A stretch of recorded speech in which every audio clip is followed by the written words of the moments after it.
All right. So,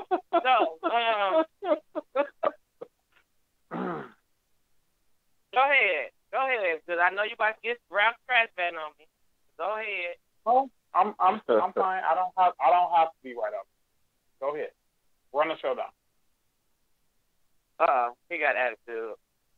No, I know I'm right, so I don't have to explain myself. You know. You said I can't say my piece, so I'm not going to say my piece. I'm gonna just sit over here and know that I'm correct.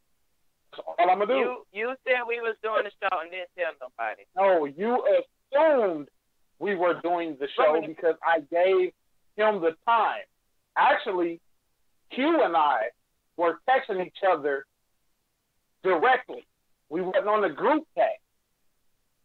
And I told him I'm waiting to see if everybody is on board.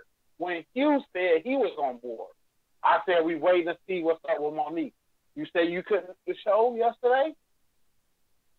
I said, okay, when can you do the show?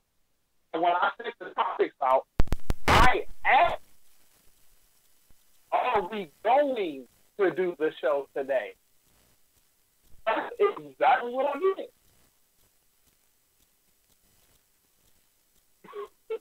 That's exactly what I did. And then you like, well, we did. You said we doing the show today. I said we did it last Tuesday. I was thinking, you know what I'm saying? Oh, either we before that we did it on the Wednesday, then we did it. Then we. You was tripping yesterday, Monique. What's wrong with you? You was fooling yesterday. Monique was on something else. She was so angry, she was ready to take us off the group text and go ham. Hey, fooling. Can y'all hear me? Like guys. I can hear you now. Yeah, wow. I just don't want to fight, man. We got to stop fighting. So that's I've been trying to tell y'all. If anything, it was a misunderstanding yesterday. It wasn't anything. I don't know. It was a misunderstanding. Am I talking? Oh, okay. So it says, my bad. I got disconnected. Like I said, I was cooking dinner and my finger hit the button. So you say we doing the show today? I said, when is the show? You say we doing the show today, and you say, yeah, I'm with it. If y'all are, what time? You said 6. I'm just waiting on my 2 partners. They slow as hell. And he said, I'll set it up. So that means that you was planning on going through with the show, sir. Not if y'all wasn't on board. I wasn't doing the show by myself. That's not what the text said. No, I was on board. The text just said, I'm waiting on my 2 partners. No. If y'all said no, then it was no. You said he said you wanted me to set it up. I said yes, because if y'all said yes, then the show would already be set up. I just read the text. Anyway, hey, everybody. I just read the text. That's not what it said. Anyway. Yeah, because what happened was when he was ready to do it, and I was cool as everybody else was, and he was waiting on your response. That's what he said about the 2, you know. Yeah, the thing is, the show is here. We here. Q gets busy. We doing the show now. First of all, you about to get muted. I'm talking. Well, go ahead. Q gets busy. So he was thinking ahead. Like I said, we were texting one-on-one that you didn't see. So he gets busy. So he said, y'all doing the show today? I said, yeah, I'm just waiting on them to. So if y'all said no, then we're not doing the show. I don't do the show without y'all. I barely want to do the show without you, Monique, or without you. I don't like to do the show without y'all too. So if y'all wasn't doing the show, I'm not doing the show. All right, so we understand that. She never treated me like this. She never treated me like this when we were friends. You did this. What are you not hearing? Never treated me like this. Monique is so sweet to me. Look, this is not what our show is about. You was getting that treatment now. Excuse me, sir. This is not what our show is about. I'm jealous. This show is about. This is I'm jealous this is about the petty train, and none of that. This is a sports show. Oh, so my God. You put on your jock See how strap, bossy she is? whatever you got to put on, and let's get the show started. She is tripping. I'm tripping because I want to get the show started. Okay, Every week. Go ahead. You can continue. I'm done. Go ahead. I'm done. I don't know. The floor is yours.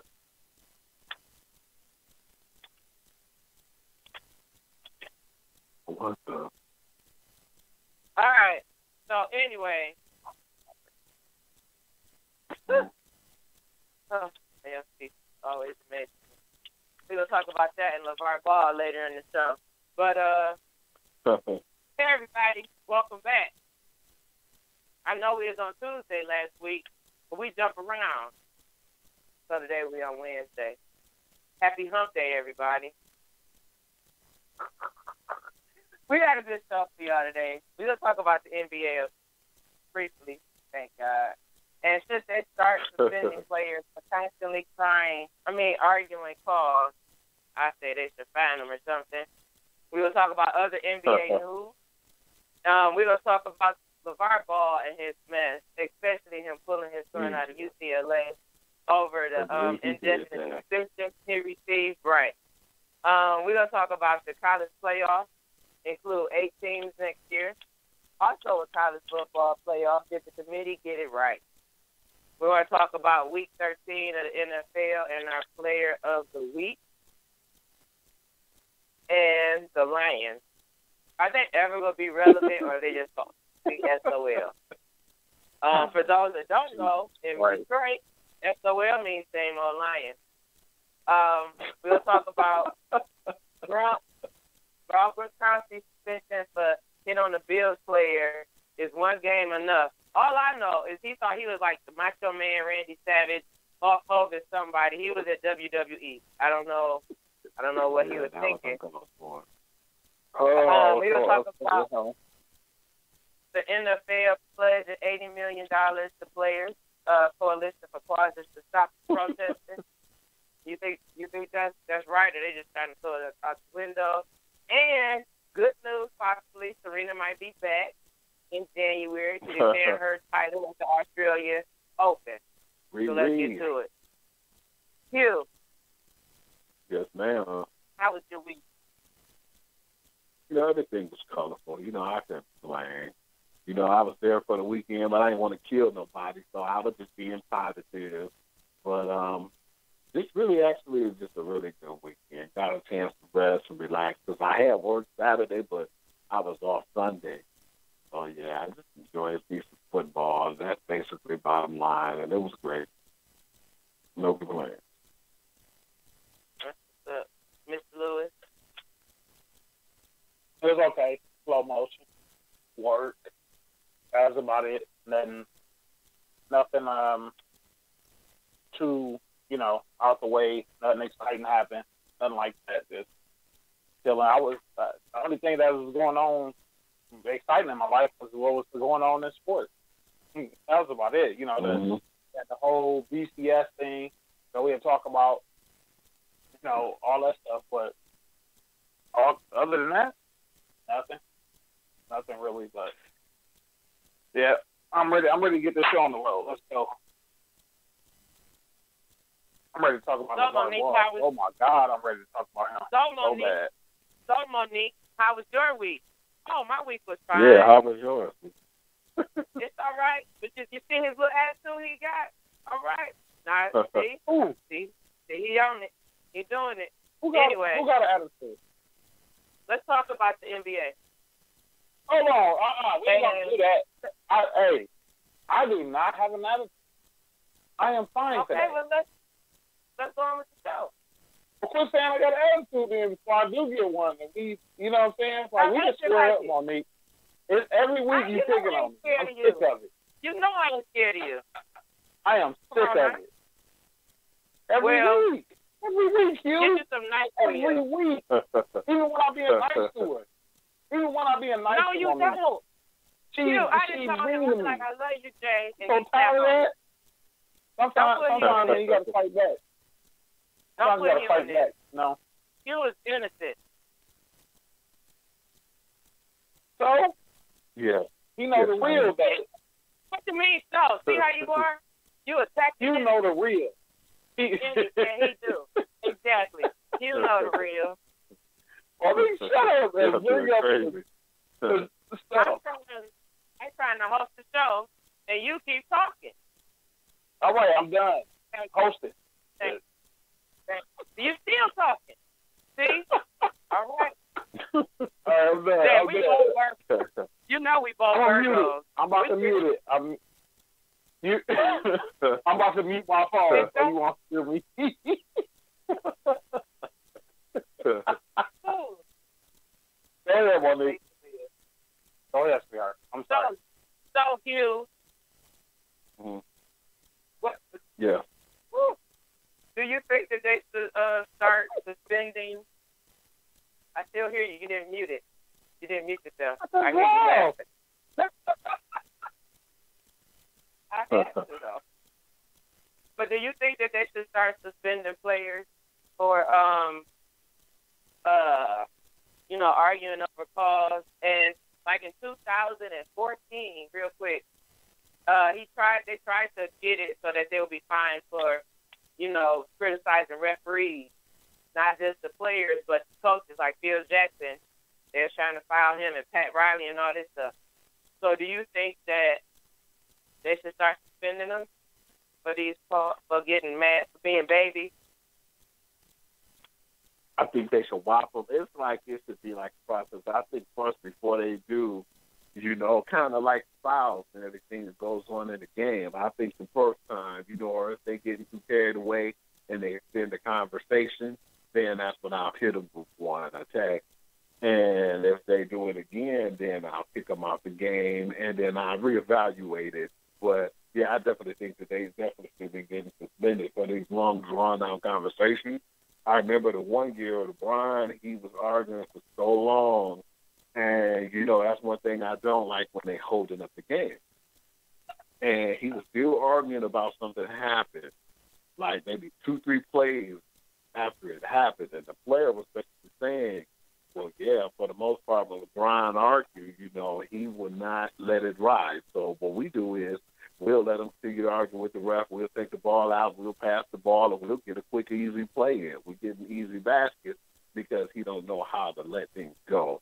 But I feel like if you continue to argue and you continue to talk to the coach, or like if you're arguing with the ref and you're constantly going at it with the person, I think that it is a distraction, and it should be cause for a technical foul. And I think anything else, you should definitely put them out the game. And on top of that, consider if you're going to suspend them or not. Like how the players would get kicked out in football if they do anything like over-aggressive, they'll put them out the game, like helmet-to-helmet or violent hit. And they'll consider afterwards should they suspend them or give them a hefty fine. But I definitely believe it should be more to it like that. Give them a tag and then put them out the game. And they should consider how bad, depends on the conversation of what's said too, because we don't know half the time what's being said. But if it's really bad enough, yeah, they should definitely start putting the hammer down and suspending them. And we'll get an end because too much excessive argument, crazy nonsense. It shouldn't go on, Yeah, you're going to get upset if you don't get a call your way at some point. But at one point in the game, you just need to really learn that you're going to start arguing and continuously arguing. It's not going to go anywhere. So, yeah, I feel like that's holding up the game. It needs to end. And, yeah, I definitely believe the first offense should be a fine. If it continues, like, going out of hand and the conversation's being drawn out too long, and then if it continues and gets aggressive, if you know how the Draymond Greens and, even we laughed the time when you showed me the video of Anthony Davis, how over-aggressive he was with those calls. Yeah, you should definitely put them out of the game. Like when he got ejected, good for them. I don't know what was said or what happened to make them eject him, but yeah, if it was real bad, he definitely should get it. It was his angry eyebrows. It's drawing the game, and it's taking too long. And, you know, they need to put a stop to it. I believe that will give them a suspension. Miss Lewis, what do you think? They suspend them? Yeah. I think they should get a. I think they should get the. They should make a rule like how they do with the technical fouls. You get so many technicals, and then you'll get suspended like a game or whatever. I really think it's needed because, just like you said, it slows the game down, and it's just unnecessary. Like even when you play pickup ball, you're not going to get every call. You know what I'm saying? You're not going to call everything. You know, so, and then we talking about guys who've been playing basketball since they were little kids. You know, and then you go up to the high school rank, college rank, well, when they was playing AAU ball, you don't get every call. Refs gonna miss, you know, and you arguing and cussing at the refs and acting a fool, and like Steph was doing, throwing his mouthpiece, and KD, FU, and even the coaches, like, to a certain degree. You know what I'm saying? The FU, you ain't this and that and the other, all this. Like, it's pointless in a basketball game. You know what I'm saying? And especially when you going to, like, first, second quarter type deal. Right. Fourth quarter with a missed stuff or 20 seconds left and they call some jump, okay, you're going to get upset. But it's still, it ain't like they're just going to go to the monitors and say, all right, we're going to go change the call. No, it's still a foul or whatever they call it. So it's so pointless for them to do that. And it's starting to irritate more and more when I see that. When I see Kevin Durant arguing with the rest. Or when I see Steph arguing on LeBron or any star just arguing. Like, dude, shut up and play. Like, just play the game. You're not going to get the call. Just say, dang, that was a foul, and then just run back down the other side of the court. And some players will just wait until, you know what I'm saying, like they shoot free throws, and they'll talk to the ref like, hey, you know you're just grabbing me, you know what I'm saying, or whatever, like, look out for that. Like, okay, the refs will be all right, cool, I'll look for it. But, I mean, they'll take that better than you yelling and acting like a baby. And I agree with what Monique said. They be crying. That's all they do. Be whining and crying. About calls, it's not going to even get changed. Like, it's not going to get changed. Shut up. And just go down there and make a defensive stop or foul him back. I mean, come on, man. Like, it's ridiculous. I'm getting sick of that. Like, that's to me, that could hurt fathers more than anything. Because nobody wants to see a bunch of grown men crying over a little ticky-tack foul. It's my wrist. Like, so? You know what I'm saying? Like, dude, just play ball and quit whining for the girl.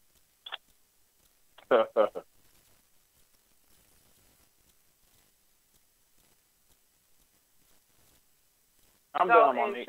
In April 2010, what's his name? David Stern, like I was saying before, said he was threatening suspension for continued criticism of refs. And he was like, basically, he got tired of finding people because he was, you know, that's too much. He like, you know, you got to go. And he said one reason is because two fines against Phil Jackson in the playoff game was talking stuff about the ref, you know, after the play or whatever. And he said our coaches should be quiet and our players need to be quiet because, you know, y'all making money out here. Like, they doing their job too. Somebody stop y'all little retarded ass and y'all out there doing stuff. But yeah, they need to, I like what you said, like the step process.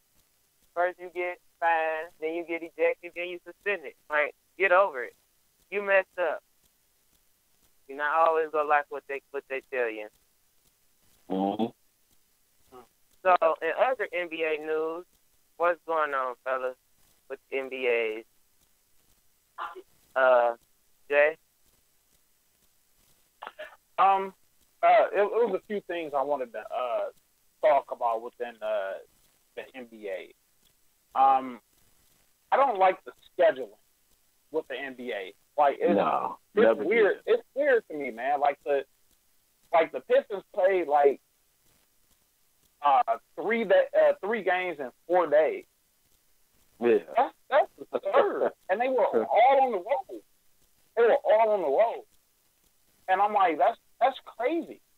You know what I'm saying, to play that. So I'm really expecting them to change, because I heard they were going to change the schedule or whatever, because that was the reason they were saying players were sitting out and stuff like that or whatever. And I just, I still don't believe in the sitting out thing. Sitting out a game when you're perfectly healthy, like that's your job. You got to play no matter what the schedule is.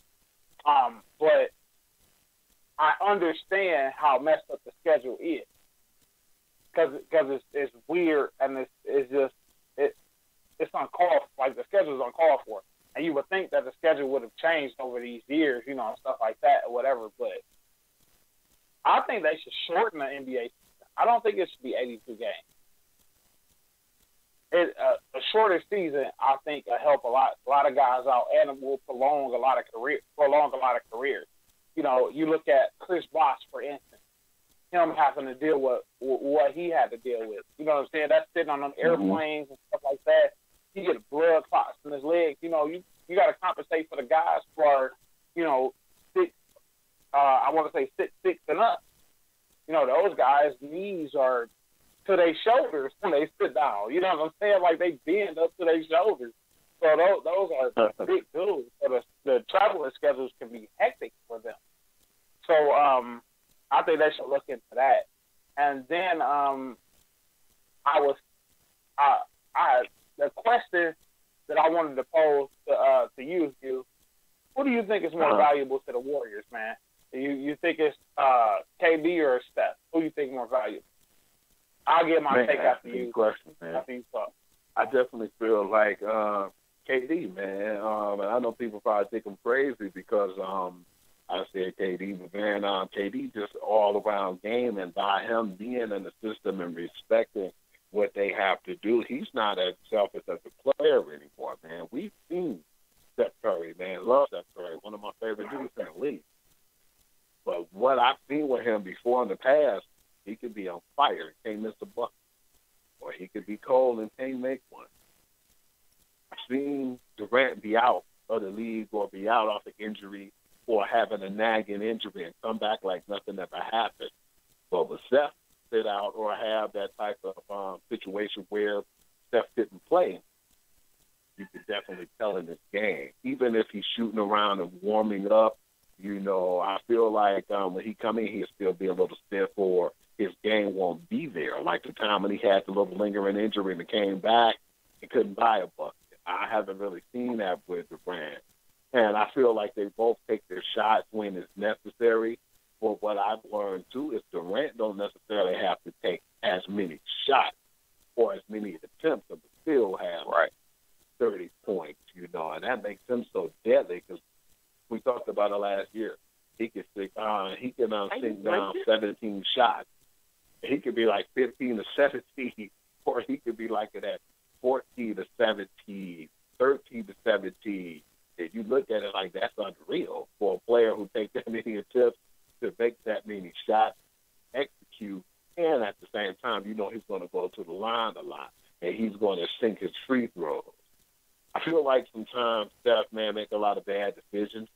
He do a lot of bad plays as far as the behind the back and some of the passes. I think all of the teams get lazy, but I've seen him make more lazy passes and not really paying attention and being more in depth in the game than anybody.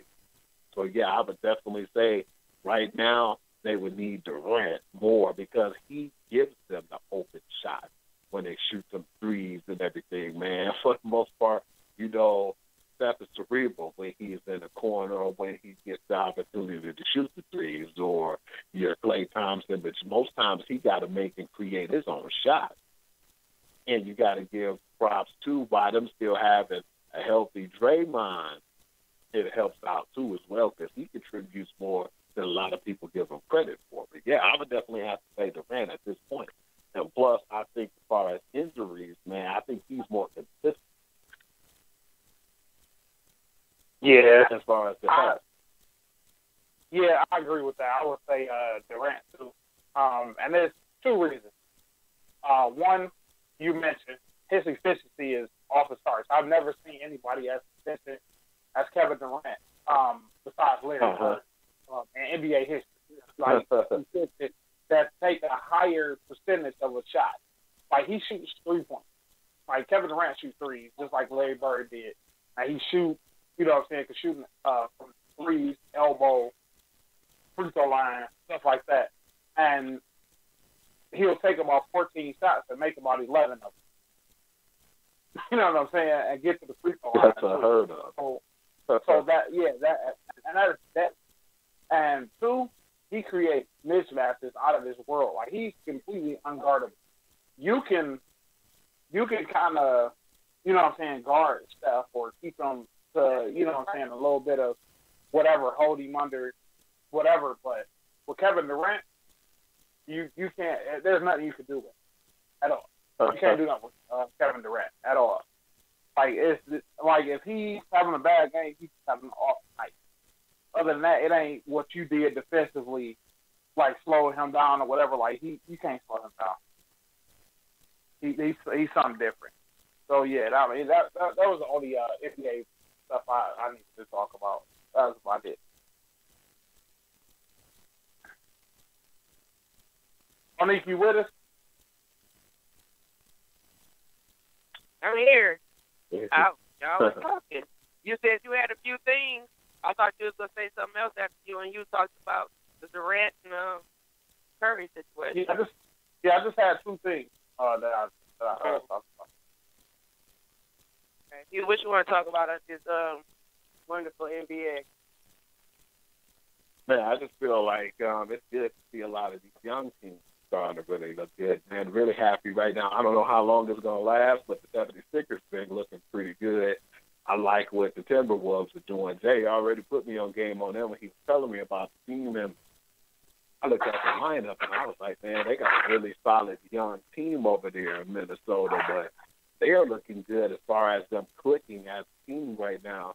And the 76ers as well, man. These are like a lot of good future teams. Hopefully they keep some of these teams together. They sprinkled a couple of veterans in over there, too, with Minnesota. I believe that's why they got Jimmy Butler over there to make things happen. And they got Crawford, who's a great player over there in Minnesota. But, man, I'm really shocked and I'm really surprised to seeing how good the 76ers are right now. I want to see them continue to look well and continue to be healthy and, you know, make good strides towards the future. Just really happy about the future movement right now. And definitely when you look at it, how good the Minnesota Timberwolves are playing too and starting to mesh. But, you know, we already been talking about the Milwaukee Bucks before and how good they're looking. And that's another young team. They're really young. And to have all those good players mesh with each other, I'm really looking forward to that. And I'm looking forward to seeing what seed they're going to be in the playoffs. Because a lot of these teams are going to give Cleveland everything they have. So, yeah, it might be like Cleveland coming out with a possibility they might come out again. But it's like a lot more teams now that are going to put the pressure on them. I want to see a team like the Milwaukee Bucks go after a guy like to help them or to help the seed to take them to that next step. And I still feel like around the All-Star break, too, I think that the Celtics definitely need to go after a big man, a true big man in the middle, because we've seen they got exposed last year because of that. Just really want to see how right now, because it seems like the NBA haven't been on that long, but we're going to be in February shortly. You know, that's how fast things are going to pick up. But once we get to that All-Star break area, we're going to see these teams make strides around trying to get their playoff shaping and, you know, getting their, you know, spots and who's going to be number one and who's going to face who. But, yeah, just really interested in what's going to happen around the break and who's going to be a good trade or who's going to be a person who goes to another team to take them over the top. But Yeah, it's starting to shape up right now in the NBA, and just really looking forward to seeing how deep the season's going to be. Because right now, this is huge that Steph Curry's out right now, and he's injured. Because other teams now definitely in the West feel like they got a chance, and they're going to try to push them to the limit because he's going to be out for a minute. So just really want to see what's going to happen now. Just give team chances, basically, right now. So I saw that the Pistons are in the 4th place. Mm-hmm. How did that happen? Are they stepping up? Like, y'all know I'm not there. They was just in 2nd place. I think they're doing good. But like I just said, just like I said, with that with the schedule, how the scheduling is, they had 3 games in 4 days. They had to go on the road against Washington. They had to go on the road against San Antonio, and they had to play Washington on the road. Not Washington, but who was the other team? They played San Antonio, Washington, and they played somebody else recently. I keep forgetting who they played, but they played 3 tough road games, and that's what got them out like that. But I think they'll be back up. 76ers, Philadelphia. They play Philadelphia, so I think the Pistons are climbing back up. They have a good team this year. They have a good team. That offense they run is very good. They committed to defense too. So if you commit to defense, like that and got a good flow of offense, you're going to win at least 50 games, between 45 and 50 games for a season. So they'll be fine. They'll be fine. Once they get some rest, they're going to have about 3 days rest. About 2 days rest. 2-3 days rest almost before their next game. So they'll be fine. A good team in Detroit this year, especially with the new stadium. They're burying them on these road games. Yeah, with the new arena and stuff they got, that's all good right there. I like that. Yeah, it's beautiful. Yeah, and they playing good. That's what's up. All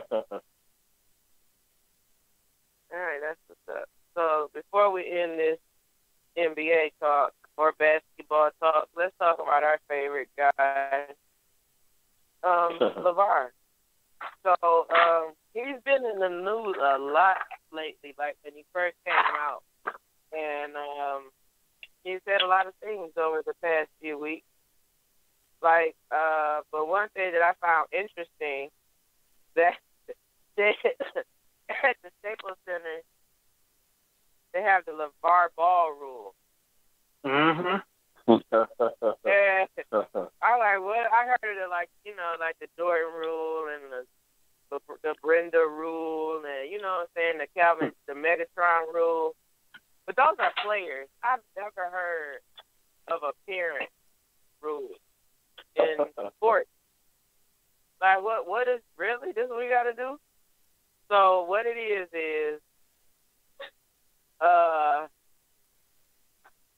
it's an area where their family and friends are, and they say media cannot conduct interviews and crowd around this area. I got it on mute. Huh? Go ahead, Monique. Hello? Go ahead. If you're hearing mute, but so to prevent him from talking, because y'all know he likes to talk anytime there's a camera right there. He's just like Donald Trump. And those things, I don't understand why they got into it. But they just like, it's just a camera, they go open their mouth and say something stupid. But besides that, the big thing is he pulled his son, what y'all call him, Jello? What's his name? Yeah. I don't know. You got it. Or we could call him Swiper. I don't know. But he pulled his son out of UCLA after the whole swiping incident in China, and he says we are exploring other options for Jello. He's out of here, out of there. Like, okay, I want to make him way better for the draft than UCLA ever could have.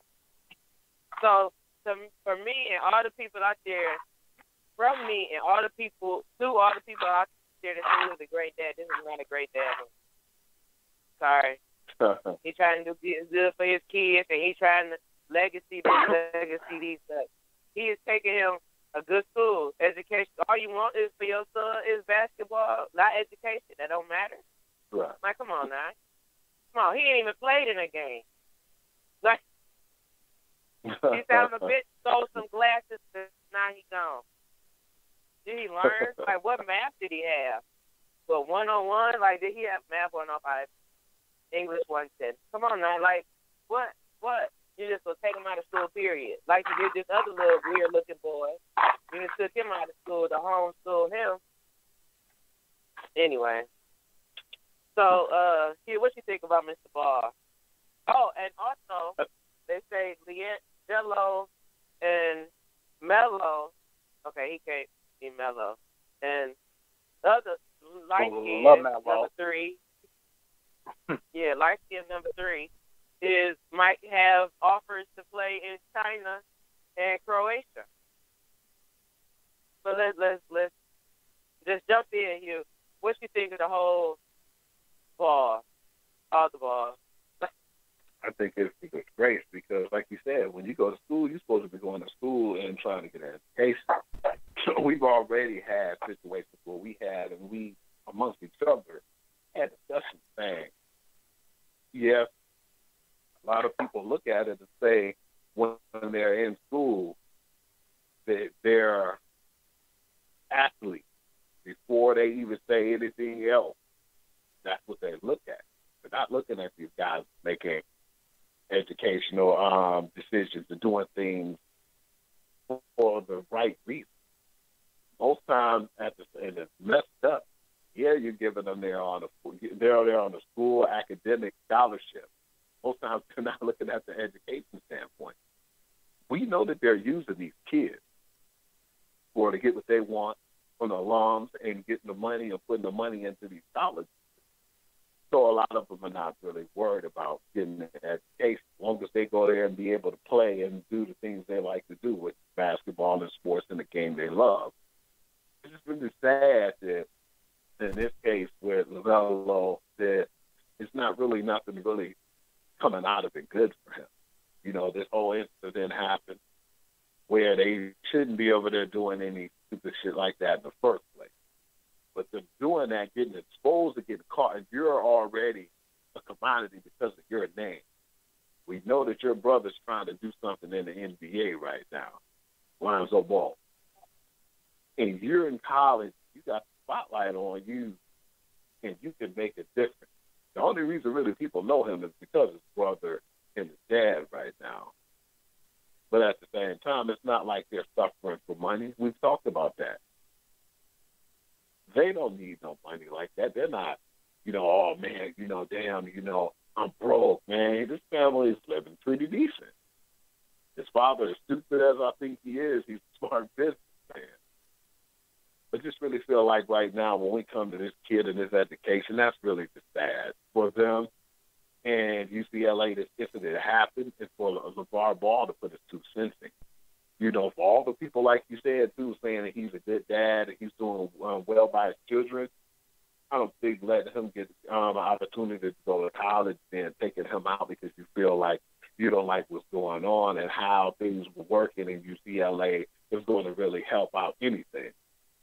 Makes him look like he's not a good dad and just make it seem like, oh, my son didn't have his way and I'm going to take my ball to leave.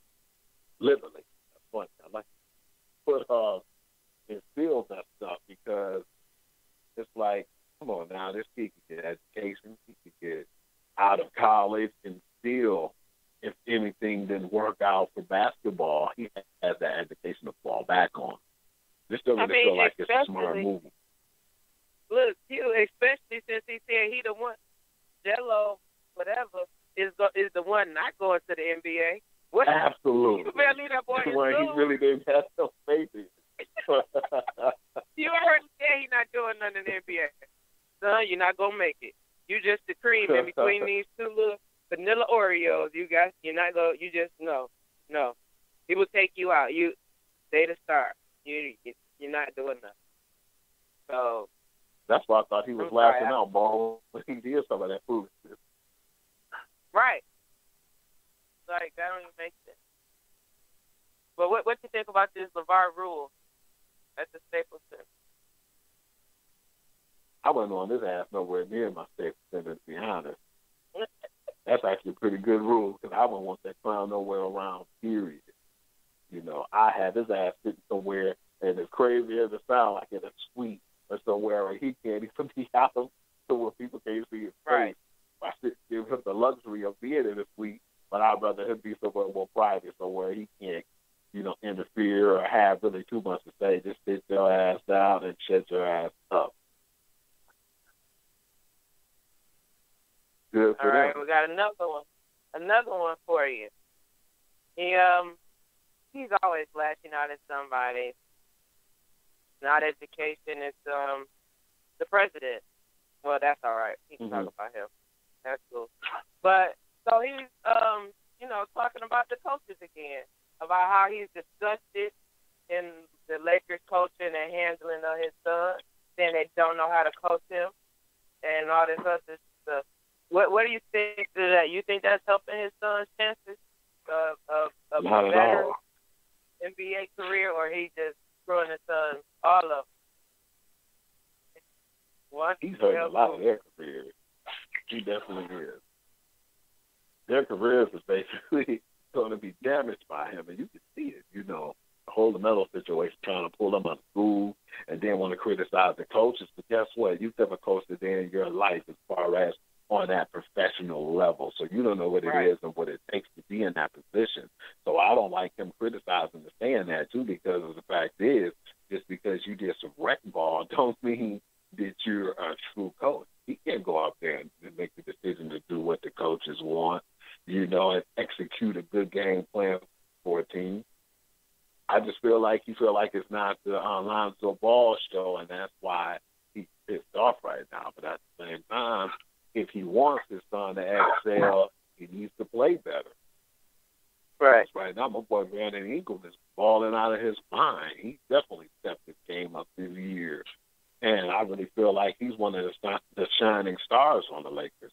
But until Lonzo proves anything, it's like, well, he criticizes all he wants. It ain't really like it's really manifesting on the game, on the court, on the basketball court. What has he done for the Lakers lately? Right. And that's what it is right now. It's a what have you done for me lately league. And right now, he's not looking so good. So, yeah, you can say whatever you want, but until your son do better and start to develop and play better as a player, then what can you really say? The spotlight's on him because you open your mouth and put him in this position. So, way to go, Dad. For all the people who claim that he's such a good dad. Our own little Jay said he thought he was a good dad. So, Jay, just think about your boy LeVar. You said I thought what? You thought he was being a good dad as far as the way he's trying to. I hate him. I hate him. So I know I didn't say no shit like that. Yeah. I do not like LeVar Ball. I said being in this kid's life is good, but the stuff he's doing, I've always criticized it. Always. But when it comes to this stuff here, I think that when it comes down to it, the whole student athlete thing, I think now is just smoke and mirrors. I think there's no such thing anymore as a student athlete.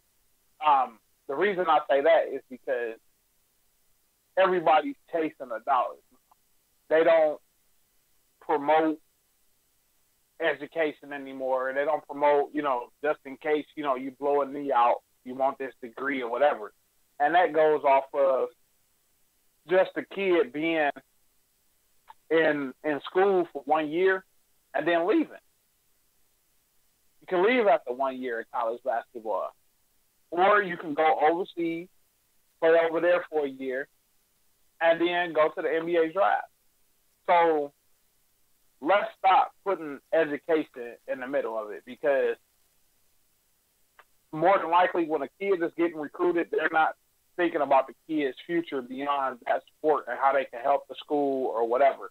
And the kid is not thinking, you know, okay, I'm going to go ahead and take advantage of this scholarship and go ahead and, you know what I'm saying, give me a degree on top of being an NBA player. They don't think like that.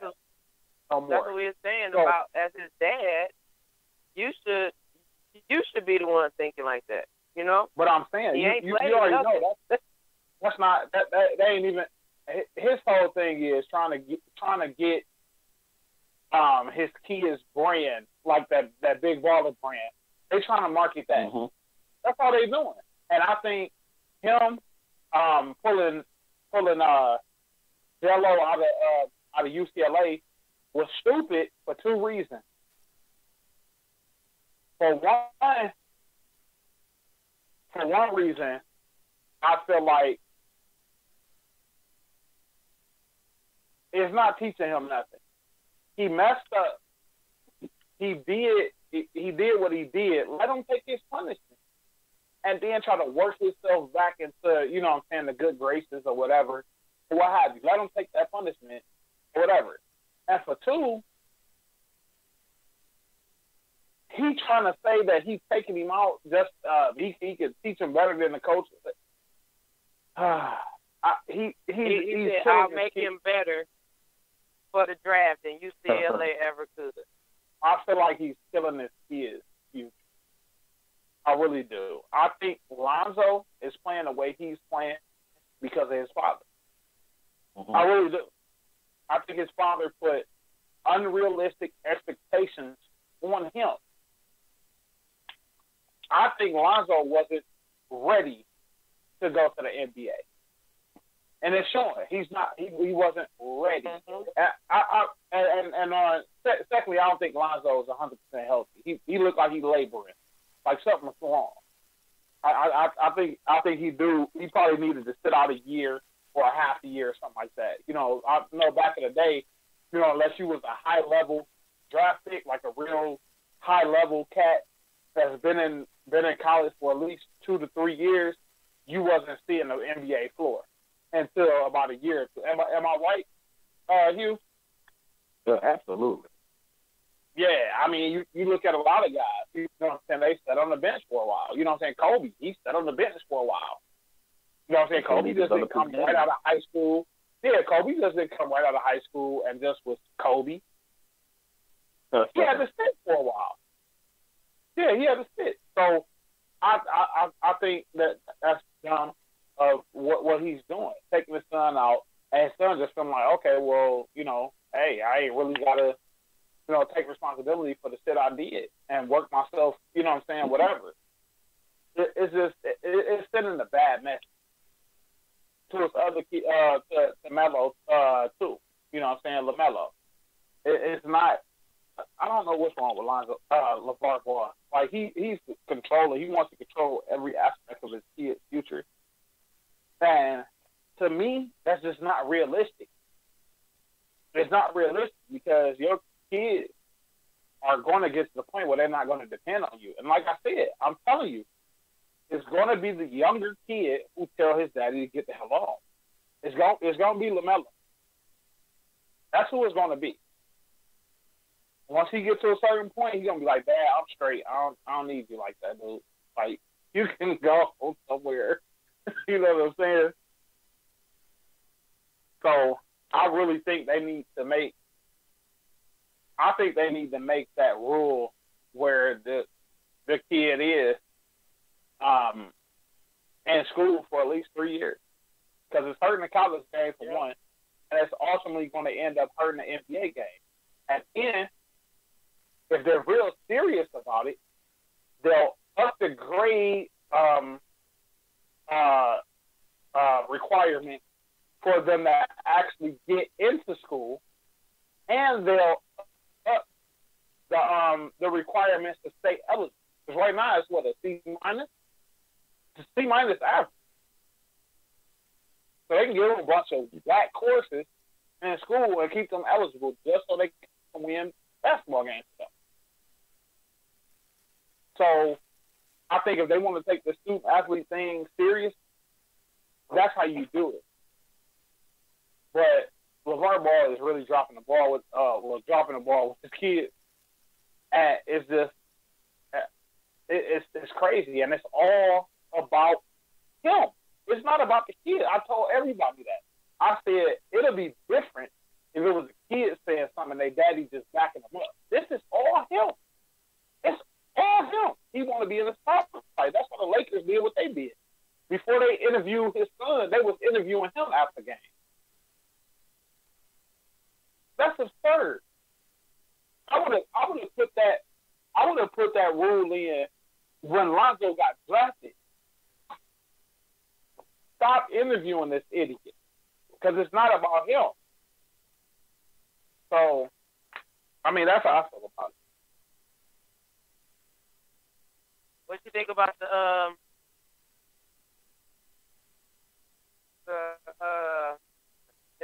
possibly going to China or Croatia? Actually, to be totally honest, that could probably work better, and then I wouldn't mind that because we wouldn't have to hear about him as much. So, Lars can get that along. Him and them sons of his, they can go somewhere. Let them play in China, and like I said, it's all about marketing their brand. That's all it's about. It's about nothing else but marketing Big Baller brand. It ain't about college. It ain't about having something to fall back on. It ain't about them really, honing their skills nowhere, no university or anything like that. It's about selling products and all this stuff and getting their brand. And you look at it, Alonzo's not helping the cause at all because he stinks this year. He stinks as a rookie. He's playing bad basketball. Jello done stole some damn glass. And LaMelo, he being homeschooled and playing AAU ball.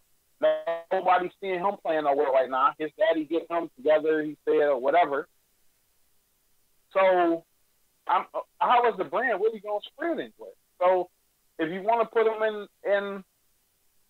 in China or something, go ahead. Go ahead and get him something so y'all can get out the spotlight. Because he's getting irritating, and I blame him for being ignorant enough to do that crap. And I blame the media for being ignorant as well, for putting the damn microphone and camera in his face. Every week. Man. So, I was wondering about his shoe, right? Like, cause when it supposed to came out in November, the $500 shoe. Have y'all seen anybody rocking the $500 shoe? No, and it's funny. Nope. It's funny you said that, Monique, because Shannon Sharp was talking about it on Undisputed the other day, and he already paid for it for the shoe, and he said they've been told him some months ago that the shoe was going to be shipped or whatever, and they sent him an email the other day and was saying that the shoe will be shipped within like a week or so, and he said he ain't got his shoe yet, and he said he better get his damn shoe. So he said it's going to be some furniture moving. But you know who got a shoe? Who? Guess who got a shoe? Yes, got 3 pairs of shoes. Who got 3 pairs of his shoes? Donald Trump. He said Donald Trump 3 pairs of the red, white, and blue Big Baller brand sneakers, and he said he didn't get a thank you because he's mad. Oh, wow. He said they was patriotic. Wow. Also, LeAngelo just might be getting a shoe called Jello 3s. Where the 3? Where's the 1 and the 2? Pretty much. But yeah, So yeah, he, the guy that didn't play a game and stole some sunglasses might get him a pair of $500 shoes. But I see these Lonzo Grandpa cabaret shoes on eBay going for $12,500. Wow. But I haven't seen his shoes out. I haven't seen no. You got this big thing about your shoes, and you have a big thing about, hey, they ready. Right. Yeah, that's messed up. You can't even get the shoes ready in time. They just spent their rent money. Get these ugly ass shoes. And well, me. now they even got their shoes. It's so sad. Now they wait, this thing. This is a big ball brand.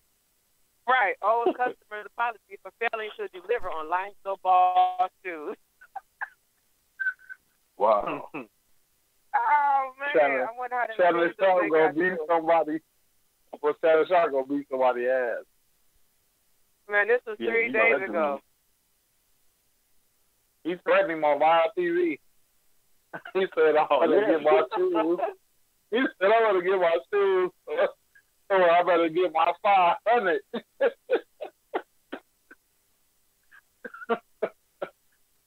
Oh, that's crazy. I'm surprised they bought them. Yeah. So, shame on you, Shannon, for buying. Yeah, they said Jay-Z bought like 9 pairs. Oh, yeah? Mm-hmm. Well, I can't even deliver the shoes on time. Oh, wait. This is one more thing, LeVar, and I think it wraps up everything that we said. And it's from an ex-coach in the NBA. He says that basically that the brass, Magic Johnson, and the owner need to say something to him. Like, we get how, this is what he said. He says, we get how much you care about your kid. We really do. But now this is serious business. You can no longer be a little league dad. You need to shut up.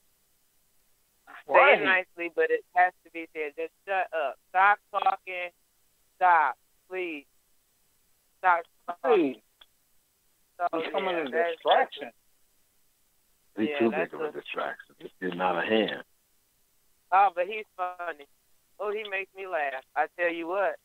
But while we're speaking of balls, I mean, not like that. People with the last name Ball. Happy birthday to my boy Nate. Birthday was a couple of days ago. Happy birthday, Nate Ball. Y'all know Nate.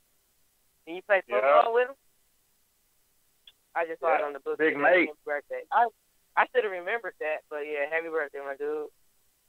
So, let's talk about college playoffs. And two topics today include 8 games next year. 8 teams next year.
in what they had to do. But when they lost, I said if Wisconsin wins, in a way, they won't be out of the ranks. But when they lost, that hurt them. And like they said, that catapulted Alabama because they was like, wow, Ohio State beat a team that's supposed to be like one of the best, if not the best team. And they were still undefeated out of all the teams. When that happened, it was like it justified everything. So, yeah, Alabama definitely deserved to be in it. But at the same time, too, as far as 8 teams, we've been discussing that. I would like for it to be 16, but at the same time, like they said, it's baby steps. They want to see how it looks before because they knew that the BCS was a joke. So now they went into the new playoff system. And I think they're definitely going to add more teams. It's just a baby step process right now, and I think they're still trying to develop it. And I definitely believe that they'll make it to the point where it'll be enough teams so a team will always have a chance because that's what we all want because even in the NFL right now, the wild card teams have a chance. Even though them teams people look at them like, man, they have no chance in hell. They just here right now over the weekend, just to take up slack. Well, I've seen several wild card teams win Super Bowls. So that's what I think they're going to get to, hopefully, in the NCAAF, is that when it comes to college football, giving other teams the opportunity. But, yeah, they need to spread it out more. But right now, as far as what they did, I don't think they did a bad job of picking the teams who should be in there, who deservedly so. All right.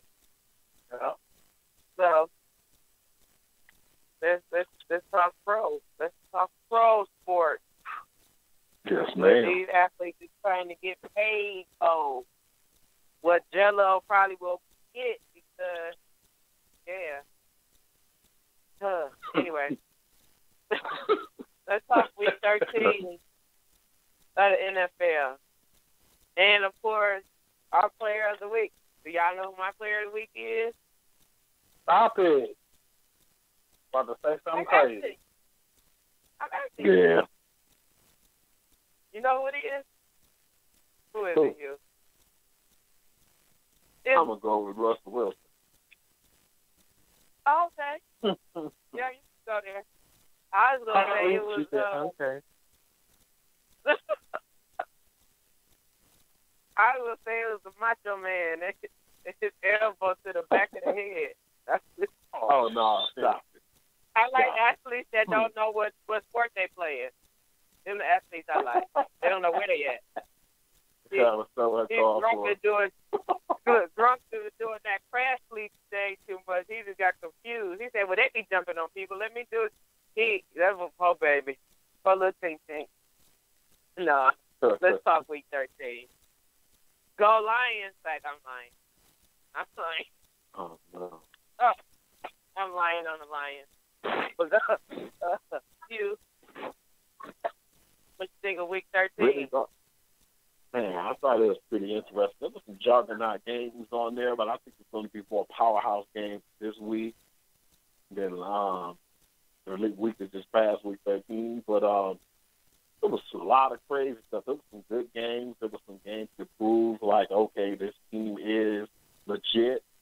You had a lot of stuff stirred up. Like, a lot of people were upset as far as the rankings when it came to the Vikings. But to put a team like the Atlanta Falcons, who was red hot, maybe I thought, and I'm telling some people, like, yeah, man, you got to watch out for Atlanta because, they definitely was the conference champion in the NFC. I said, but look how good they're looking. Look how Julio and all the other players are playing. But then I had to slip in there, maybe because they was playing a terrible-ass Buccaneers team. I said maybe that was the case. I said, but they'll be definitely battle-tested when they go out and when they play. A lot of people didn't really too much care for Minnesota efforts too, but they played within the game. They didn't try to do too much, and they basically exposed Atlanta. The Vikings didn't score that many points. They scored 14, but Atlanta only scored 9. And it was just a really good week as far as, besides a lot of the unfortunate stuff, it's hard, too, because there was a lot of bad things happened this week, like the whole Gronk thing, the cheap shot on the guy. I know he was saying he was frustrated because the guy was holding him the whole game, and I was watching the game. And he definitely was having a whole bunch of, he would either grab Gronk by both ways or grab his jersey and kind of grab and pull on his arms. I've seen that. But he's starting to get the LeBron James factor now. They look at it like, Gronk, you're 6'6", 275. These cornerbacks at least is like 6'2", 230, maybe 210. You're a big dude, so they're not going to probably call as many calls on Rob Gronkowski that they would on a smaller guy or a smaller receiver. So that's why I think a lot of that stuff gets looked over. And yeah, I know he looked like he was frustrated because he was getting held a lot. But that don't make an excuse for you to take such a cheap shot. You see the guy down, you poke up your elbow like you Lex Luger, the narcissist, and you run straight to the back of the guy's head, causing him a concussion. I was disappointed. I'm a huge Patriots fan. I know people say that they cheat, and people might talk all type of crap about them and say, oh, man, why you like them guys? They cheaters. Whatever you want to call it. The Patriots have class. That organization has class. Even at the end of that game, he went to Sean McDermott, coach. He said, man, sorry about that play, Sean, man. It was a big game. And I know that wasn't necessary. It was bullshit.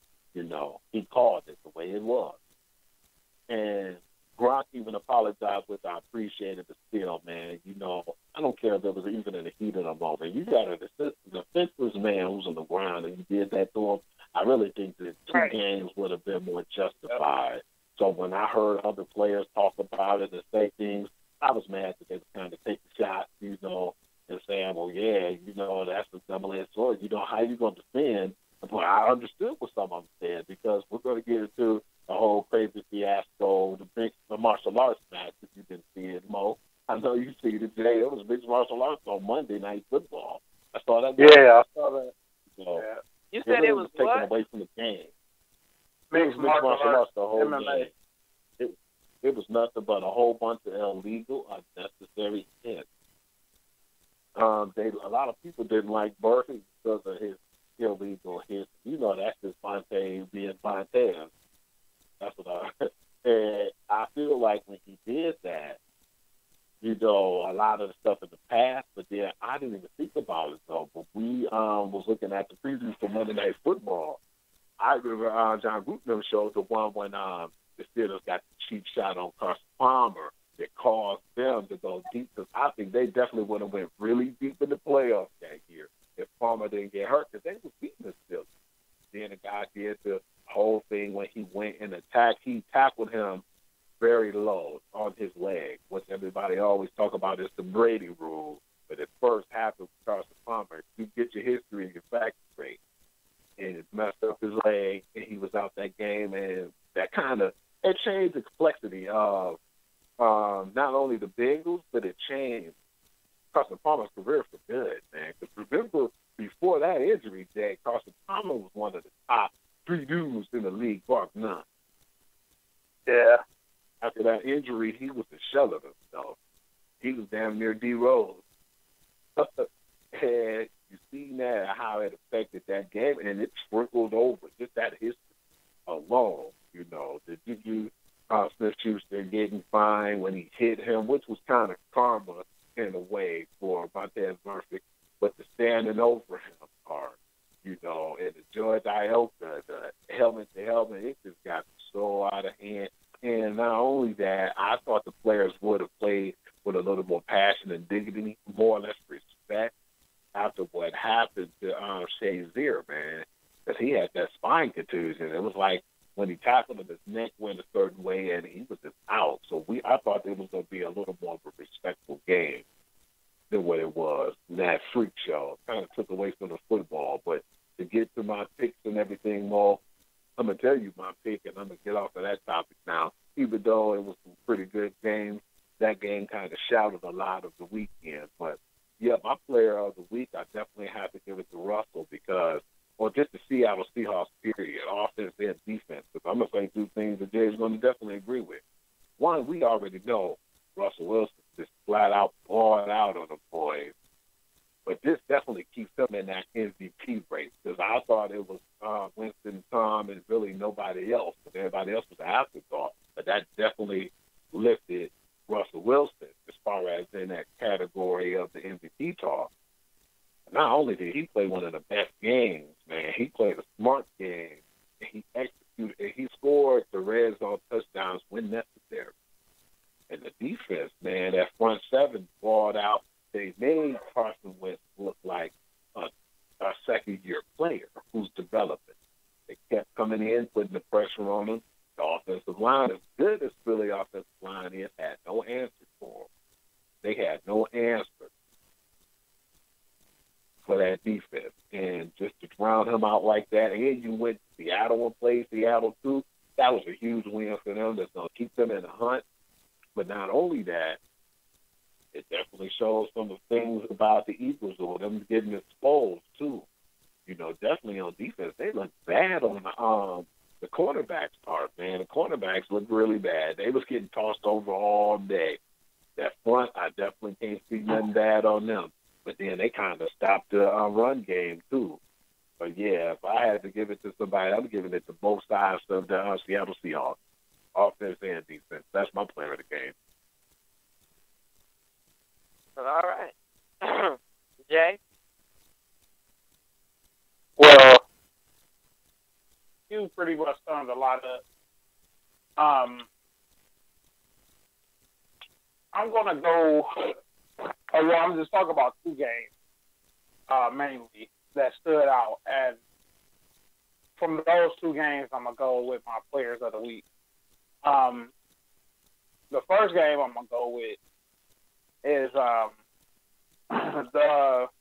Seahawks and Eagles, which was a big game. It was a big game. Sunday night football, prime time. Seahawks showed up big time. You know, they was at home and they're really showing up because you got two of your best guys out, Cam Chancellor and Richard Sherman out from your defense. And that would be a blow for any other team, you know what I'm saying? But it just seems like the Seahawks are they're well coached, man. They're very resilient. And Russell Wilson has been playing great football. Oh my God. This whole season, just great football. And he's one of my players of the week. 3 touchdowns over 225 something yards passed. Just the way he manages the game and just his energy just infects the whole team. I love Russell Wilson, man. He's an awesome quarterback. Second game I want to talk about that actually this game pissed me off because of what it's saying about my team, the Detroit Lions, or one of my teams. I'm a Patriots fan too. But don't tell people your team is the Lions. But the game I'm talking about is the Green Bay Packers and the Buccaneers. And just how these past couple weeks, the Packers have been stepping up. And right now, they're in the hunt as well for a wild card spot. And I also heard that Aaron Rodgers may be back by week 15. You know how big that is? Yeah, definitely heard. That's like big news. So just looking at that, look how the Packers won that game. They won the game with solid defense, and their run game was spectacular. You know what I'm saying? Ball control, everything. And, you know, Huntley threw for like 80-something, 89 yards and the interception. Like, he did nothing, next to nothing. But that just shows you how awesome their defense was. Their defense was phenomenal defense. So I'm going to give another player of the week to the Packers defense. Because the Packers defense to me and Russell Wilson for this week. But other than that, to me, this NFL week was kind of boring besides, all the hits. So we'll get to the Gronk thing in a minute. Pretty sure, and I'll talk about it. I got some thoughts about that. All right, so I actually have a player of the week, y'all. Are y'all shocked? Okay. Like a real person. It's not just like Brett Favre. So this Mr. Williams, number 30 on the Packers. See? Mm-hmm. See how that works? Jamal Williams, go Green Bay, got a win in. And not too bad, Brett, baby Brett, Black Brett. You all right? You did okay. Let me just leave him alone so he fucked it up. So, all right. So everybody got player of the week. And I'm saying for tomorrow's game that I'm going for the Falcons over the Saints. Ooh. So, yeah. Let's see if I'm right. So we have a question that has been going on since the beginning of time.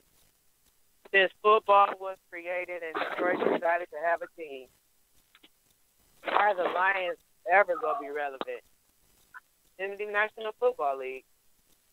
Are they ever going to do anything and get the playoffs and not get out in the first round? Are they going to make it to a Super Bowl? Are they going to make it to a game 2 in the playoffs? What are they going to do? Are they ever going to be anything than the same old Lions? Hugh, what you think about your boys? No, wait, not you. Dang, you just said that was your team. What you think about the team? Oh, man. But, Monique, Hugh, this is why I get upset with the Lions. I don't get upset because they lose, because I understand this is a game, of wins and losses, and I understand sometimes, a team may have a bad season here, a bad season there, or whatever, and they may have a bad loss throughout the season losing to a team they shouldn't be losing to, that type of deal, but they usually get it together, This is why I get pissed off at the Lions. About 3 weeks ago, probably almost a month ago. Yeah, I'll say 3 weeks when they were playing the Cleveland Browns. Now, the Lions got off to a good start this season. Now, when they played the Cleveland Browns, I'm like, okay, cool. We started off horrible. Horrible we started off. Okay? So I was telling people, I'm like, this isn't good. Because when you're superior to a team and you can actually control the game, which the Lions could have, you do it. You don't let them stay around, especially when you're at home, when it's a home game. You do it. You establish your dominance, you kick butt, and you go ahead and, get that team up out of there. Let them hang around. The next week, damn Chicago Bears come in. They play. Struggle to beat them. Same thing. Can establish our dominance, acting a fool. We acting a fool. Damn near let them tie the game up at the end of regulation. Like, this stupid stuff.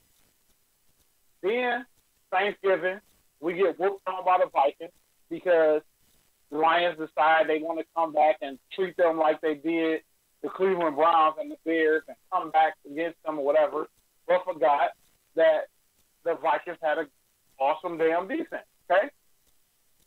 So, then we turn around and this week against the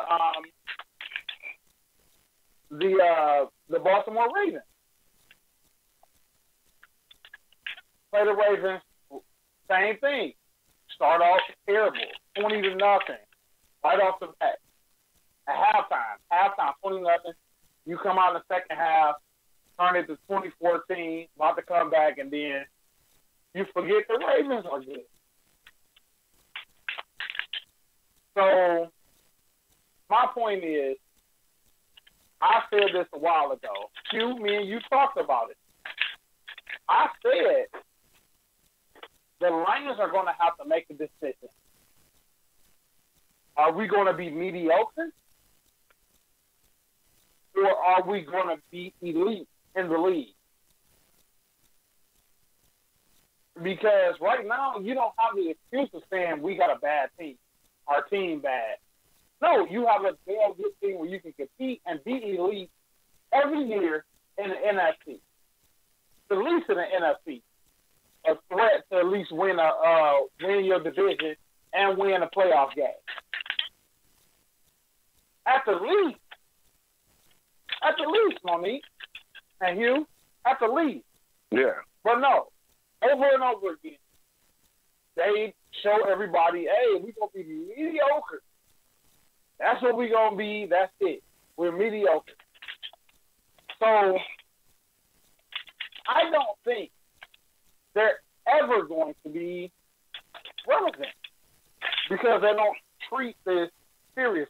They don't treat it. They treat it as a game, I feel. Long as we selling out the home games, it don't matter. That's all they care about. So I don't know. I watch with the Lions because they're the home team, man, but they just been frustrating lately. So I'm gonna leave it to that, man. I mean, because I know we ain't got too much time left, so we got a couple more topics to get. But I'm gonna just leave it at that. I don't know. I don't think it's gonna be relevant. You.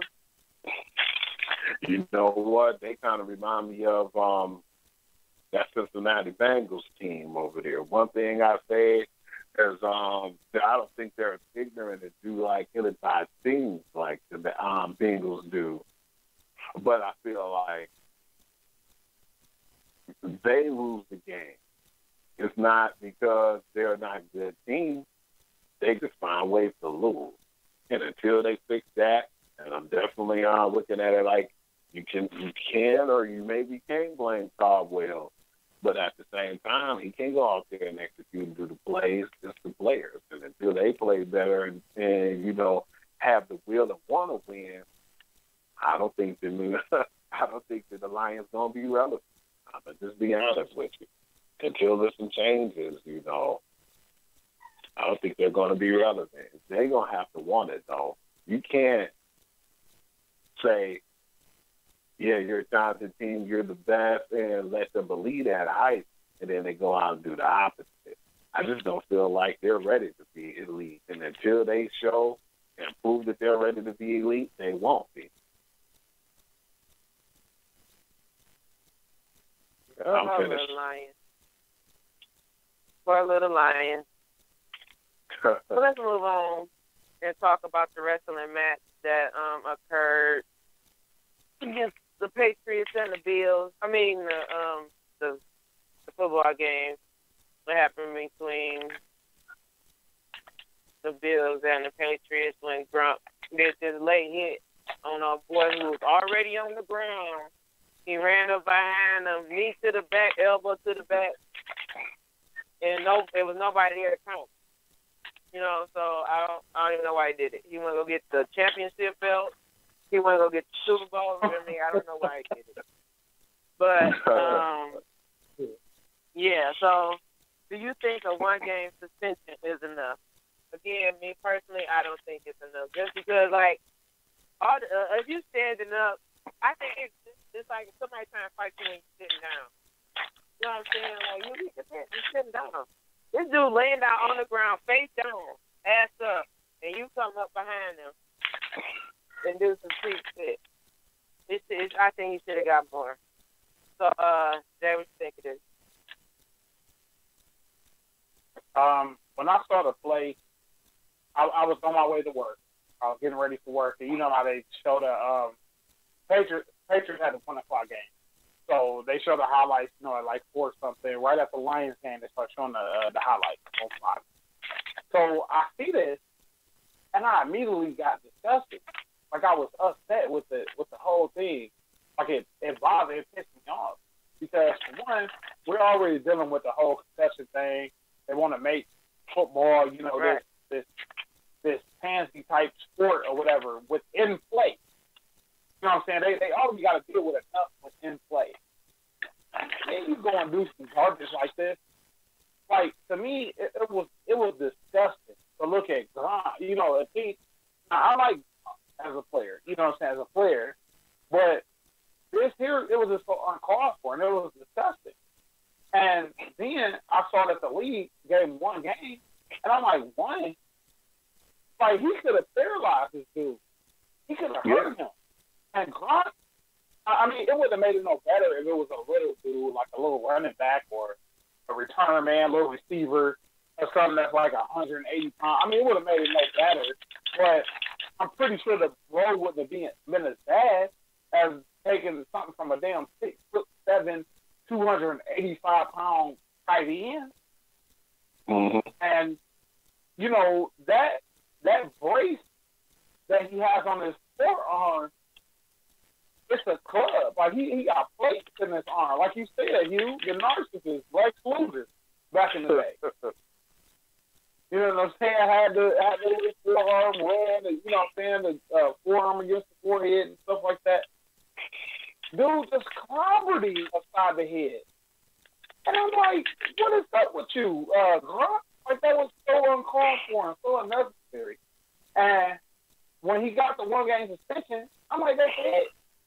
And then I look up, get a Bleacherz report, this fool then appealed it.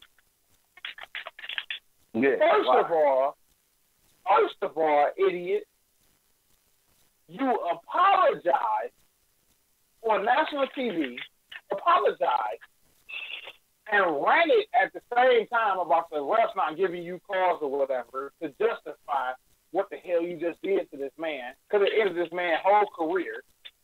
With X's out the apology. Huh? Yeah, pretty much. I said X's out the apology. Exactly, Monique. It just made the whole apology null and void. Like, you apologize, but then, when they pushed me too, and it was just crazy. They called that, but don't call nothing for me. I'm like, what? I mean, you could have ended this man's career. The play was over. So, I think he should have at least got 2 to 3 games. I think 2 games minimum, 3 to 4 max. Like, you have to send a message about that. Like, that is not called for at all. That's crazy. You should have killed that man. And like you said, Monique, he was face down on the ground. Mm-hmm. Ass up. Like, the dude don't even know somebody behind him no more. He celebrated this little interception. He happy on the ground. And you rev up and straight, you know. And Gronk was, just for our information, Gronk was at WrestleMania, too. Oh, see? Yeah. That's what it was. So I think he had a flashback, y'all. I think he had a flashback. He was so confused. He was so very confused. Poor so, Hugh? Mm-hmm. Definitely think that he definitely talked to me about that fool, but yeah, he definitely should have been suspended at least 3 games. At least. Love him. Feel like he's a great player. Respect him and what he do, but not that play.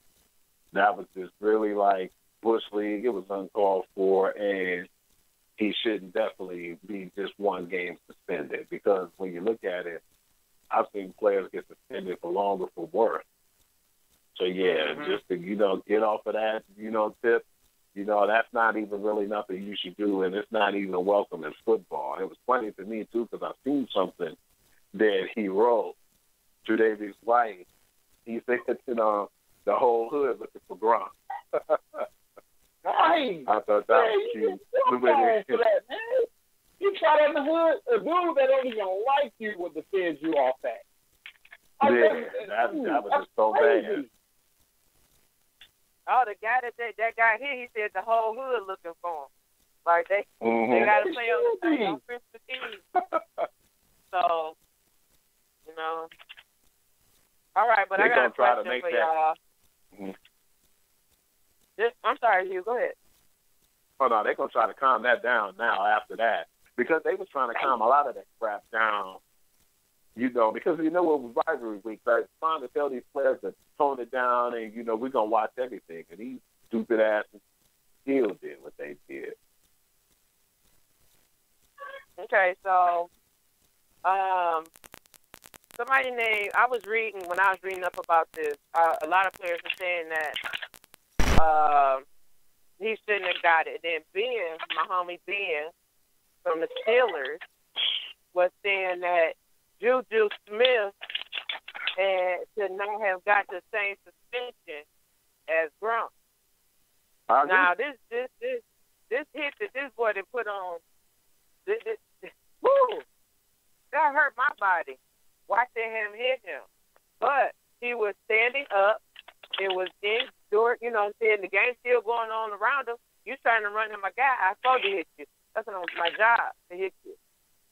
Gronk, on the other hand, no, it didn't look like it to me. From what I just watched, it didn't look like it. But either way it go, it was during the play. He wasn't on the ground, laying down. No, you know what I'm saying? Like, it ain't as bad as that. How he get a one game and Gronk get a one game, and they did totally different things. And then this other guy, I cannot pronounce his last name. Iloka. Yeah, Iloka. George. He got one game suspension too. I think he needs a little bit more suspension. He got overturned. And that's crazy. Yeah, he got overturned. He just got fined.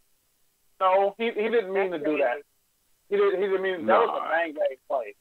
That was actually a bang. That's actually football. That was actually football. Just sometimes the other just one can't. looks like football too. Yeah, exactly. I don't think that was a dirty play per se. That's what you call a crackback block. It's called a crackback block, and they were saying that they only did that because they saying he's defensive, he ain't looking or whatever. But my thing is, it's within the play and within the rules. It was a shoulder to the chest. From what I saw, it was a shoulder to the chest. He caught Montez slipping and cracked. He wasn't ready. It hurt. Yeah, he wasn't ready. What it was, though, I think that really caused that because he stood over him too after he did it, though. Yeah, that's what really caused that more than anything.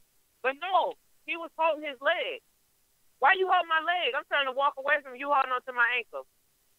No, he stood over him first, then he grabbed him. Ankle. Don't grab me. No, he stood over him first, though. So what? Put the big boy drawers on. Shut the fuck up. You're on the ground. But then here's the but kicker. He's a dirty player, though. Yeah, he's a dirty player. He That's got suspension because of that. Because he was exactly. him after.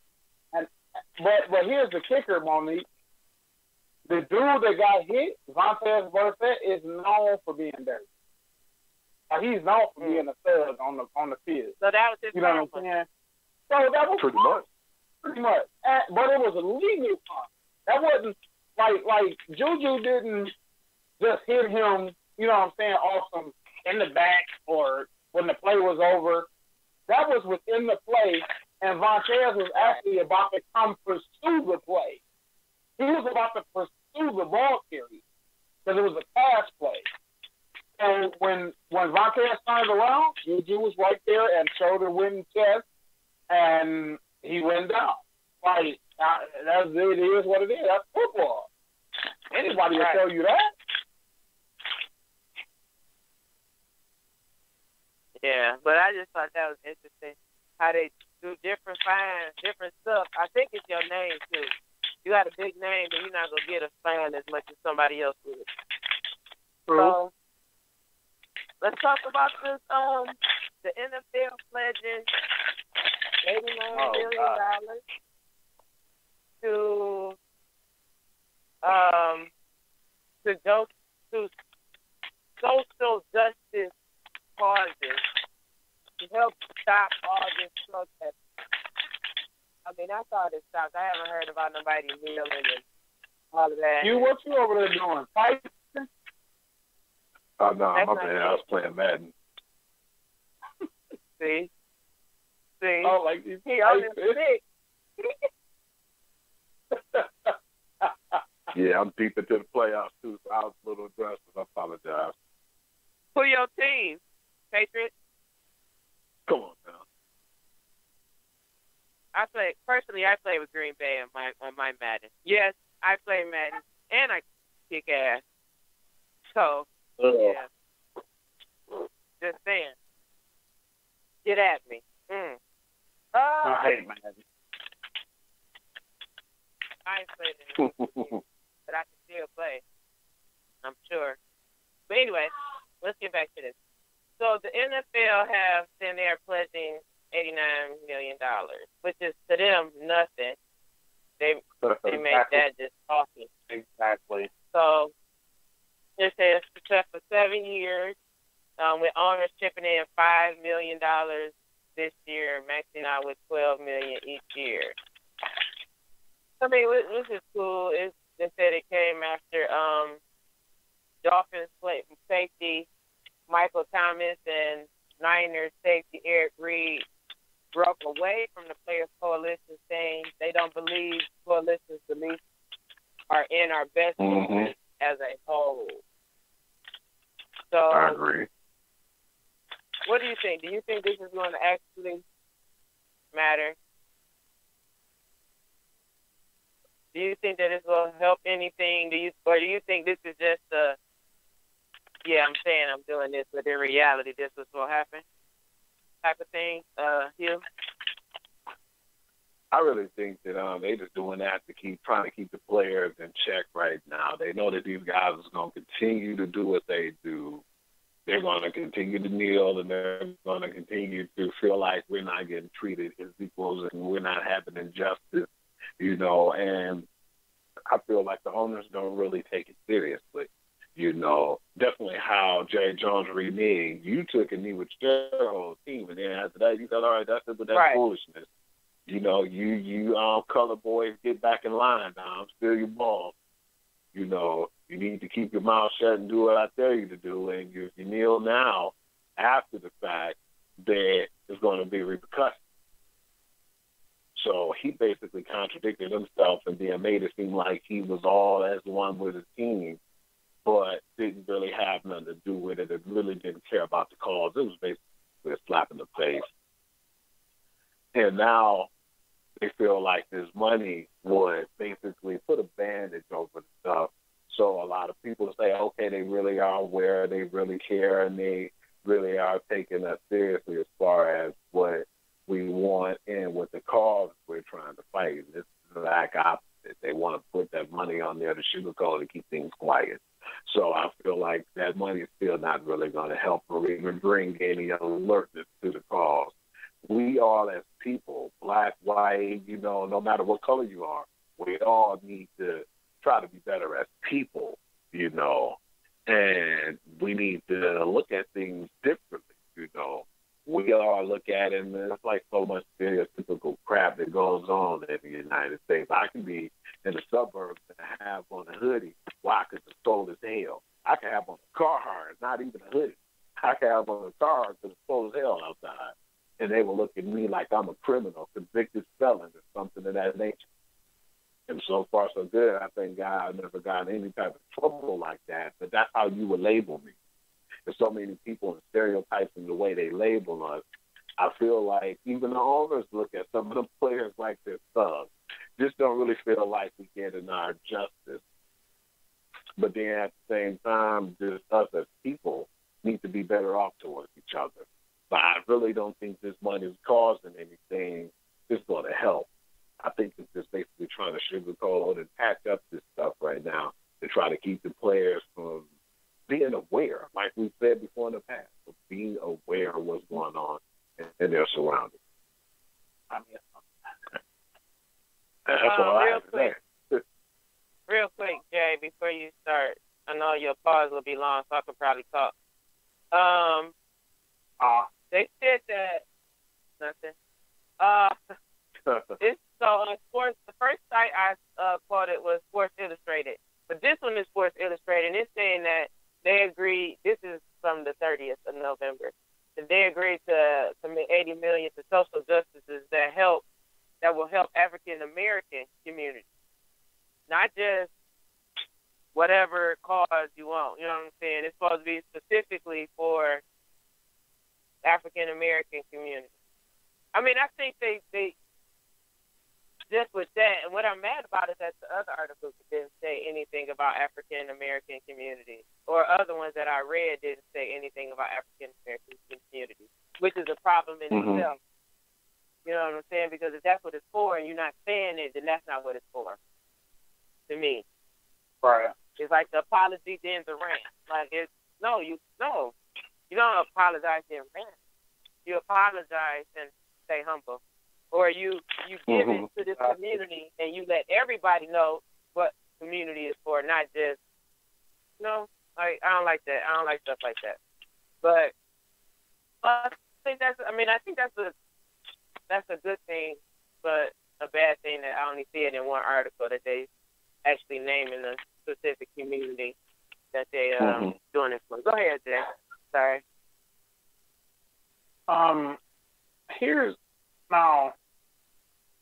I think that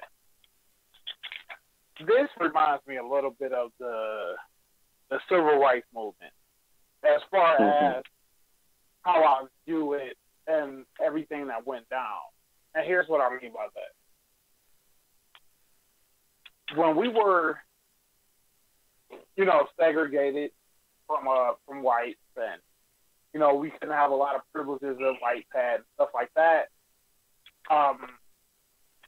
Dr. Martin Luther King and others stood up for us, and pushed for our rights, that type of stuff, right? So we pushed so hard that we got it. We got a lot of stuff. We could vote. We could, use the same restaurant, restrooms, water fountains, stuff like that as white. Go to the same schools as white, that type of stuff. We got that stuff, but it came at a cost, because I feel like when you fight for something, you go full tilt. You go all the way. You don't just settle for concessions. You know what I'm saying? You go all the way with it.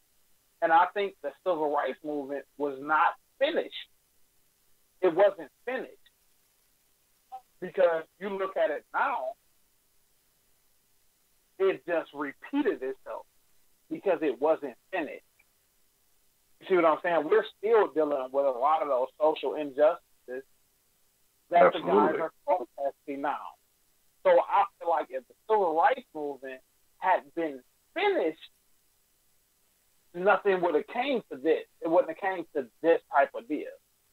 And I feel like them pledging the money, that's cool. That's cool. I would never say that, that's a bad thing. Because there are, like Monique just read, they are pledging the money to certain causes in the black community, which is what, Colin Kaepernick and them were actually, what Colin Kaepernick was on the knee for. You know what I'm saying? Protesting the anthem. But my whole thing is, don't stop. They shouldn't stop the protest. And I think that they were like, well, we give you this money, stop. Stop protesting the anthem because we gave you this $89 million. You're selling out the whole cost to me at that point. I'll be like, give me the money, and we still gonna protest. Now what? Because it's not finished. This money isn't going to take care of everything. Not at all. So, like Monique just said it. They breathed, and $89 million, they just like, oh, okay, we got it back. You know what I'm saying? They would have made the money back within a week. They don't care about no $89 million, $90 million. That's nothing to 30-something owners together. When they just renewed Roger Goodell's contract for $200 million. So you think $89 million is something to them? No, it's nothing to them. So my thing is, you take the money that they want to donate to you and your causes in the black community, but keep protesting if you feel like it's necessary. Don't sell out your protest just for a couple of millions of dollars. Don't do it. Right. That's what I'm saying. Don't do that. And that's why I think we say sell out or whatever. You know, because in the hood, what do we call it, y'all? When somebody running their mouth and keep talking and whatever, and you be like, hey, man, come here. Here goes some money. You giving them what money? Hush money. Hush money. That's exactly what you're doing, and that's what they're doing with the players. Shut up, you black sons of bitch. You know what I'm saying? That's what they're doing. Here go this money, set all your hooping and hollering up. You know what I'm saying? That's what they're doing. I think in order for it not to be hush money, they need to take this. They need to continue protesting as they were still doing it because it seemed like they stopped. They need to continue protesting and take this money and make them put it where their mouth is. If you want to spend this $89 million, then let's go. This is a black organization. Come on, NFL. You got October is Pink Month. Let's have a this month or this month. You know what I'm saying? Yep. Stuff that affects African Americans. That affects, because most of your league is African American, my dude. So if your black players stop playing, then who you got out there? Big country. Exactly. Do a tribute.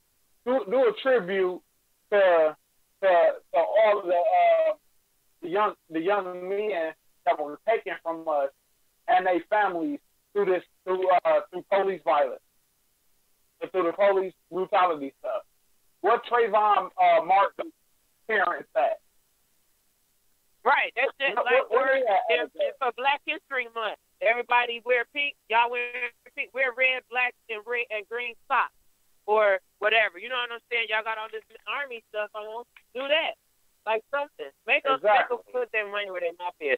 But not much time to go. And I want to talk about something happy and fun and, something good for the black folks. Hey. Let's talk about Serena Williams. Miss Williams had her baby, a Virgo, September 1st. She married her little piece of the man in November. But she showed up and it paid to be in the Australian Open. She has registered to be in the Australian Open, and she is practicing for the Australian Open. So hopefully Serena will be back. What y'all think? Y'all think if she come back, she dominate? Jack? No. Real quick, I think it's going to take her a minute to get back in her groove. She's probably in mommy mode still. But I think she's going to be in shape. I don't think that's going to be the issue. I don't think her being in shape is going to be the issue because Serena's workout resume is ridiculous. But I think she's going to be in shape, but I think the groove, the tournaments and stuff like that or whatever. But I don't get it wrong. See, I give her about a tournament or two at the most, and she's going to be back dominating again and setting records and all that crap. So, yeah. I think Serena's going to be back dominating. She was playing the last U.S. Open she won, but she was pregnant. Was she? And wow. And yeah, she did. She told people afterwards. She was like, "Yeah, I was pregnant." It was a few weeks, but she I hate when I can't talk. Go ahead, Hugh. I remember when you said. What you think? Okay. You think she'll come back to do it? Of course. She'll do the damn thing. Of course. That's just her at her best. I definitely don't see her not doing well. Like Jay said, it might take her 90 because, seconds.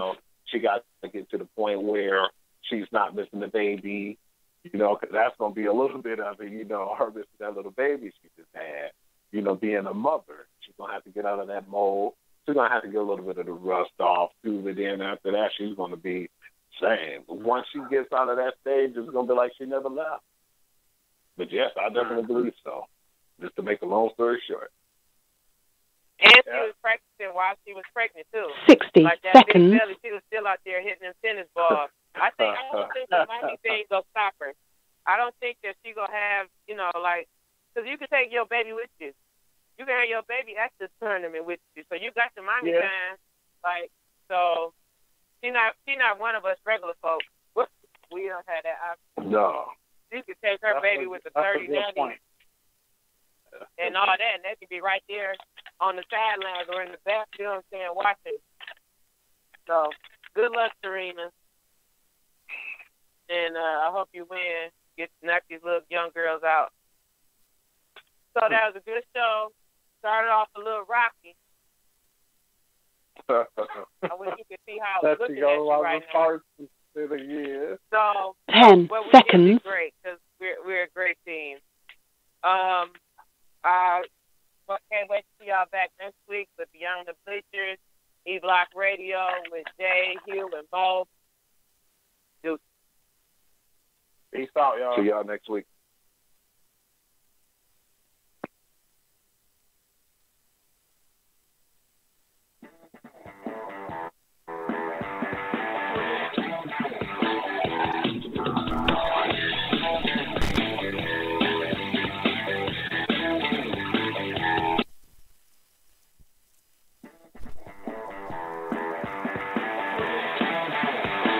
Thank you for using Blog Talk Radio.